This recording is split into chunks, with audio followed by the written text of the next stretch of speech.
Hi students,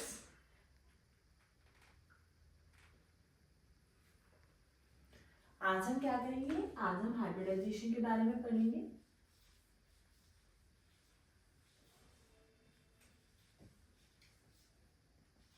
क्या करना है आज हमने? हाइब्रिडाइजेशन के बारे में पढ़ना है। ठीक है, सबसे पहले हाइब्रिडाइजेशन का मतलब हमें पता होना चाहिए कि हाइब्रिडाइजेशन का मतलब क्या होता है। फिर हम अलग अलग मॉलिक्यूल्स के एग्जांपल लेंगे, फिर निकालने की कोशिश करेंगे कि हम उन मॉलिक्यूल्स के अंदर हाइब्रिडाइजेशन कैसे निकाल सकते हैं। क्लियर हो गया? हाइब्रिडाइजेशन बेसिकली होता क्या है? हाइब्रिडाइजेशन का मतलब होता है जब एटॉमिक ऑर्बिटल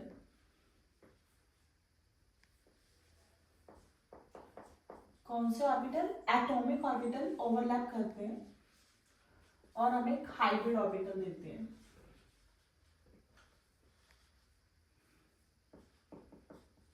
क्या हुआ? एटॉमिक ऑर्बिटल ओवरलैप करके हमें हाइब्रिड ऑर्बिटल देते हैं। ये हाइब्रिड ऑर्बिटल आगे फर्दर बॉन्डिंग में इन्वॉल्व होते हैं। जब किसी भी रिएक्शन के साथ केमिकल बॉन्डिंग में इन्वॉल्व होते हैं तो उस प्रोसेस को हम हाइब्रिडाइजेशन बोलते हैं। लेट्स सपोज करो अगर 3 एटॉमिक ऑर्बिटल ओवरलैप हुए तो हमारे पास हाइब्रिड ऑर्बिटल भी 3 ही बनेंगे। ठीक है, ऐसा नहीं है एटॉमिक ऑर्बिटल 2 बने हैं, ओवरलैप हुआ है, हाइब्रिड ऑर्बिटल हमारे पास 3 बन गए या 2। जितने एटॉमिक ऑर्बिटल ओवरलैप होंगे हमें उतने ही हाइब्रिड ऑर्बिटल मिलेंगे। तो हाइब्रिडाइजेशन का सिंपल सा मतलब क्या है कि जब हमारे पास एटॉमिक ऑर्बिटल ओवरलैप करके उससे ही इक्विवेलेंट हाइब्रिड ऑर्बिटल दें और वो हाइब्रिड ऑर्बिटल हमारे पास फर्दर रिएक्शन में इन्वॉल्व हो, बॉन्डिंग में इन्वॉल्व हो, उस प्रोसेस को हम क्या बोलते हैं? हाइब्रिडाइजेशन बोलते हैं। क्लियर हुआ? बेसिकली सिंपल सा क्या मतलब है? ओवरलैपिंग हो रही है एटॉमिक ऑर्बिटल की और हमें क्या मिल रहा है? हाइब्रिड ऑर्बिटल मिल रहे हैं, वो आगे फर्दर इन्वॉल्व होंगे। हाइब्रिडाइजेशन निकालने का एक बड़ा सिंपल सा फॉर्मूला है। हम ऑलमोस्ट सभी मॉलिक्यूल की उस फॉर्मूले से इजीली क्या कर सकते हैं? हाइब्रिडाइजेशन निकाल सकते हैं। हाइब्रिडाइजेशन निकालने का फॉर्मूला क्या होता है? हाफ होल, ये हाफ पूरे ब्रैकेट के बाहर है, वैलेंस इलेक्ट्रॉन प्लस मोनोवैलेंट। ये वर्ड याद रखिएगा, कोई भी एटम नहीं है, मोनोवैलेंट एटम है। ये वर्ड बड़ा इंपॉर्टेंट है। Minus of cation plus A9.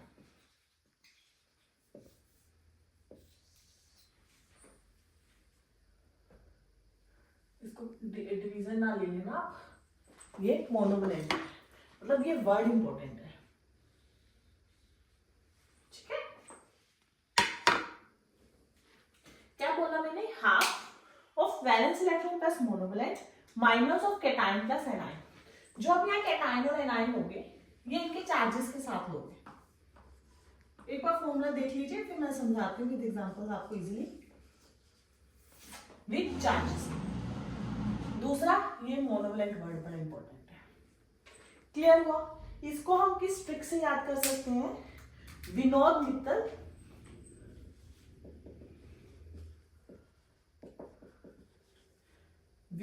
Mittal watts Charles. किसी भी तरीके से याद कर लीजिए, आपको याद करने का तरीका बता रही हूँ। Balance electron Vinod, monovalent atom Mittal का एम, चार्ज बीच में वैट्स, चारों कैटाइन अग्रवाल का ए, एन। ठीक है, इस तरीके से आप इसको याद कर सकते हैं।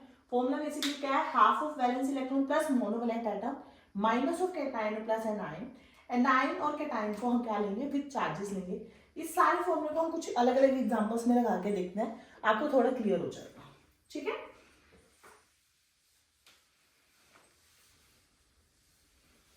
चलिए हम कुछ एग्जांपल नोट डाउन करते हैं, उसके फिर हम अलग अलग ये फॉर्मूले से सारे निकाल के देखेंगे।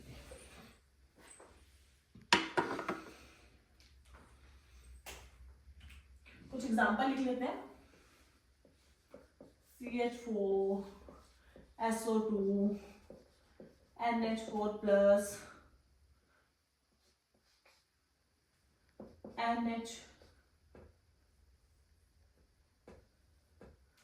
NH2 माइनस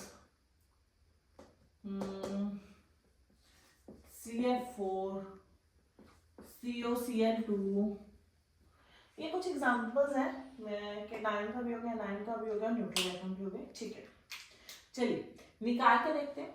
सबसे पहला एग्जांपल लेते हैं CH4। ठीक है, चलिए CH4 में सेंट्रल एटम क्या है? कार्बन। तो इट मीन इसके वैलेंस इलेक्ट्रॉन कितने होंगे? कौन से रहेंगे? वैलेंस इलेक्ट्रॉन मतलब जो बाहर वाले शेल में। कार्बन का एटॉमिक नंबर 6, तो इसको हम ब्रेक कैसे करते हैं? 2 और 4। इट मीन इसके वैलेंस इलेक्ट्रॉन कितने हैं? 4। तो फॉर्मूले में क्या पुट करेंगे हम? हाफ। वैलेंस इलेक्ट्रॉन कितने हैं? 4 प्लस मोनोवैलेंट। हाइड्रोजन कैसा एटम है? मोनोवैलेंट। कितने हैं टोटल?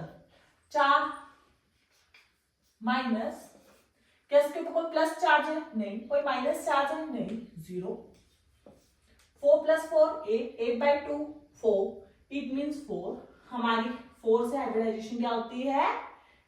sp3। क्लियर हुआ? ये तो आई थिंक सो आप लोगों को पता होगा कि हमारे पास हाइब्रिडाइजेशन किसकी क्या आएगी? 4 sp3, 3 sp2, 2 sp। लिख देती हूँ, फिर भी अगर किसी बच्चे को डाउट हो।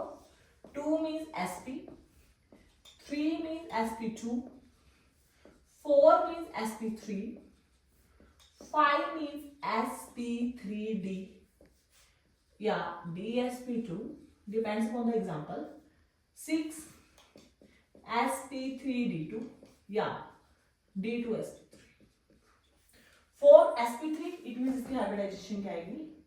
sp3। ठीक है, क्लियर हुआ? चलिए अगले एग्जांपल के निकाल के देखते हैं इसी तरह से।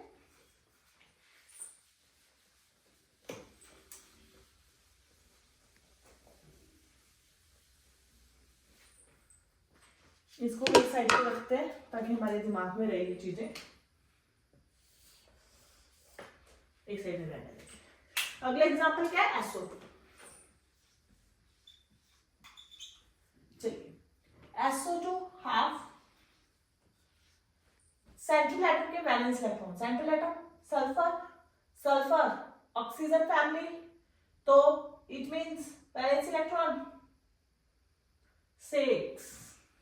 Atomic number sulphur 16, 2 8 6, valence electron 6 plus monovalent नहीं, ऑक्सीजन एक डाइवैलेंट एटम है। इसको गलती से भी मोनोवैलेंट में मत ले लीजिएगा। ऑक्सीजन एक क्या है? डाइवैलेंट एटम है। हमारे फॉर्मूले में क्या आते हैं? सिर्फ मोनोवैलेंट एटम आते हैं, डाइवैलेंट नहीं आते। तो 6 प्लस 0, ये चीज बड़ी इंपॉर्टेंट है। यहाँ पे 0 आएगा। अगर किसी बच्चे ने 2 लिखा है तो गलत है। 6 plus 0 minus 9 positive charge, 9 negative charge, 6/2 3 means sp2। Clear? अगला एग्जांपल है हमारे पास NH4 प्लस। जब हमारे पास कोई आयनिक एग्जांपल आ गया, चलिए इसकी भी देखते हैं। नेक्स्ट एग्जांपल है NH4 plus half. Nitrogen central atom, valence electron 5, atomic number कितना आता है? 7, तो 2 5, इट मीन वैलेंस कितने हैं? 5 प्लस हाइड्रोजन मोनोवैलेंट है, बिल्कुल मोनोवैलेंट माइनस। हाँ जी, पॉजिटिव चार्ज है, बिल्कुल है। कितना है? प्लस, इट मीन प्लस है, एक तो 1 ही है, तो +1 माइनस नेगेटिव कोई भी चार्ज नहीं है तो 0। 5 + 4 9, 9 - 1 8, 8/2 4, again sp3। It means NH4 plus की क्या है? sp3। अगले एग्जांपल देखते हैं हम NH2 minus.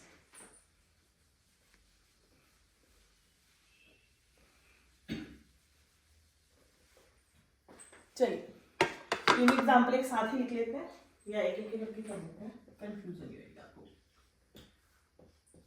Same half 5 + 4 minus, हाँ जी माइनस का चार्ज है। यहाँ पे मैंने फॉर्मूले में लिखा था C + A with charge, plus charge है नहीं कोई भी, 0 प्लस -1 हमने ये चार्ज के साथ लिया, माइनस माइनस प्लस, 5 + 4 9, 9 + 1 10, 10/2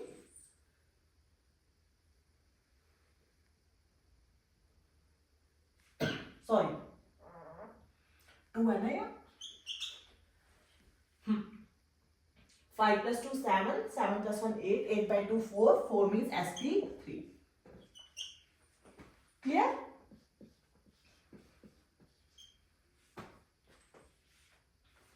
क्लियर हुआ?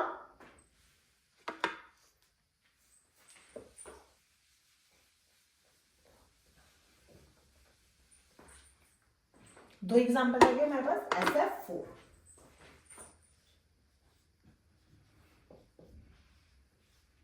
सल्फर 16, वैलेंस इलेक्ट्रॉन 6, फ्लोरीन बिल्कुल, फ्लोरीन भी मोनोवैलेंट एटम है तो +4, कोई चार्ज नहीं, 10, 10/2 5, 5 means sp3d। क्लियर हुआ? हमने लिखा भी हुआ है, 5 में sp3d या d sp2 होती है।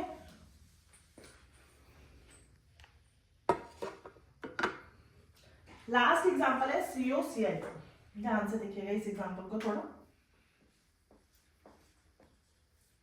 Half central atom carbon, valence electron 4 plus oxygen और क्लोरीन दोनों ही हमारे पास साइड एटम है, तो ऑक्सीजन डाइवैलेंट है, क्लोरीन मोनोवैलेंट है, तो 4 + 2 लिखेंगे हम, 3 नहीं लिखेंगे क्योंकि ऑक्सीजन डाइवैलेंट है। क्लियर हुआ? -0, कोई चार्ज नहीं है इसमें, 4 + 2 6, 6/2 3, 3 means sp,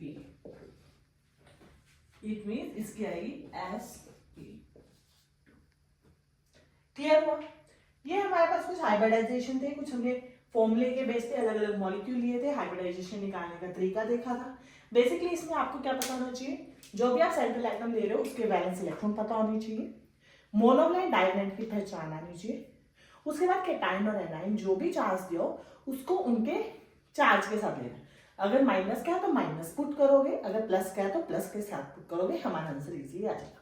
2 होगी sp, 3 होगी sp2, 4 होगी sp3, 5 होगी, हमारे पास दो केसेस होते हैं sp3d या dsp2, 6 होती है तो हमारे पास अगेन दो केसेस है sp3d2, d2sp3। क्लियर हुआ?